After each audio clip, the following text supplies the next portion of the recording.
আমি সহ আমি যদি আমাদের সবাইকে জিজ্ঞাসা করি যে গত এক মাসে আমাদের মৃত বাবা মার জন্য আমি আপনি কয় পয়সা দান করেছি, 2-4 জন হয়তো বা হাত উঁচু করতে পারে, হুজুর আমি 10 টাকা দিয়েছি, 100-200 দিয়েছি, 2-4 জন হয়তো বা হবে।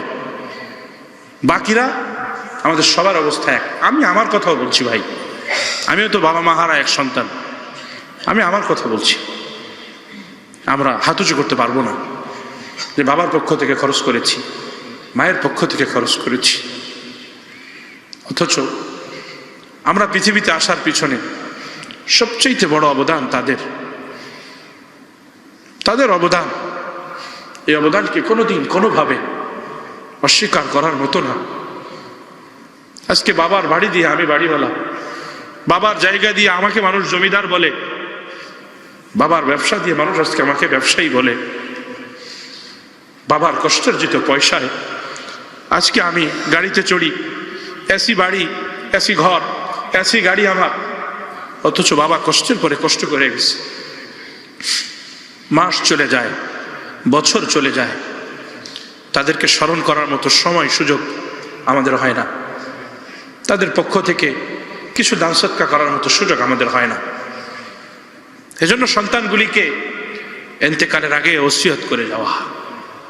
আমরা এমন এক সমাজে বসবাস করতেছি, এমন একটা প্রজন্ম সামনে আসতেছে, এই প্রজন্মটা আমাদের যারা এই 40-45-50 বছর বয়স হয়েছে আমাদের মতো না। এই প্রজন্ম মৃত বাবা মাকে স্মরণ করার মতো সময় তাদের হাতে নাই। তারা তো অনেক ব্যস্ত, ফেসবুক, ইউটিউব, হোয়াটসঅ্যাপ, এরপরে টুইটার, বন্ধু বান্ধব, আত্মীয় স্বজন, ব্যবসা বাণিজ্য, ঘোরাফেরা, অনেক ডেটিং, অনেক কিছু তাদের আছে। এজন্য তারা অনেক ব্যস্ত। আমাদেরকে স্মরণ করার মতো সময় তাদের নাই, আমাদের কথা মনে করার মতো সময় তাদের নেই, আমাদের পক্ষ হয়ে 2-4 পয়সা দান করার মতো সুযোগ তাদের হয় না। আমি সহ আমি যদি আমাদের সবাইকে জিজ্ঞাসা করি যে গত এক মাসে আমাদের মৃত বাবা মার জন্য আমি আপনি কয় পয়সা দান করেছি, 2-4 জন হয়তো বা হাত উঁচু করতে পারে, হুজুর আমি 10 টাকা দিয়েছি, 100-200 দিয়েছি, 2-4 জন হয়তো বা হবে।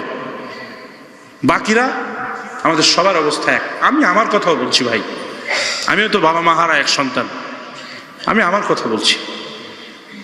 আমরা হাত উঁচু করতে পারবো না যে বাবার পক্ষ থেকে খরচ করেছি, মায়ের পক্ষ থেকে খরচ করেছি। অথচ আমরা পৃথিবীতে আসার পিছনে সবচেয়ে বড় অবদান তাদের অবদান। এই অবদানকে কোনোদিন কোনোভাবে অস্বীকার করার মতো না। আজকে বাবার বাড়ি দিয়ে আমি বাড়িওয়ালা, বাবার জায়গা দিয়ে আমাকে মানুষ জমিদার বলে, বাবার ব্যবসা দিয়ে মানুষ আজকে আমাকে ব্যবসায়ী বলে, বাবার কষ্টার্জিত পয়সায় আজকে আমি গাড়িতে চড়ি, এসি বাড়ি, এসি ঘর, এসি গাড়ি আমার। অথচ বাবা কষ্টের পরে কষ্ট করে গেছে। মাস চলে যায়, বছর চলে যায়, তাদেরকে স্মরণ করার মতো সময় সুযোগ আমাদের হয় না। তাদের পক্ষ থেকে কিছু দান সদকা করার মতো সুযোগ আমাদের হয় না। এজন্য সন্তানগুলিকে ইন্তেকালের আগে ওসিয়ত করে যাওয়া যে আমার ইন্তেকালের পরে তোমরা প্রতি মাসে 2 লাখ 5 লাখ করে ভাড়া পাইবা, এক একজন 20,000 50,000 করে ভাড়া পাবা।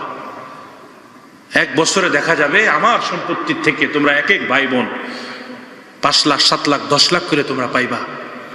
রমজানে আমার পক্ষ থেকে এই জায়গায় এই খাতে খরচ করবা, কোরবানিতে আমার পক্ষ থেকে ওসিয়ত করে গেলাম, আমার পক্ষ থেকে কোরবানি করবা।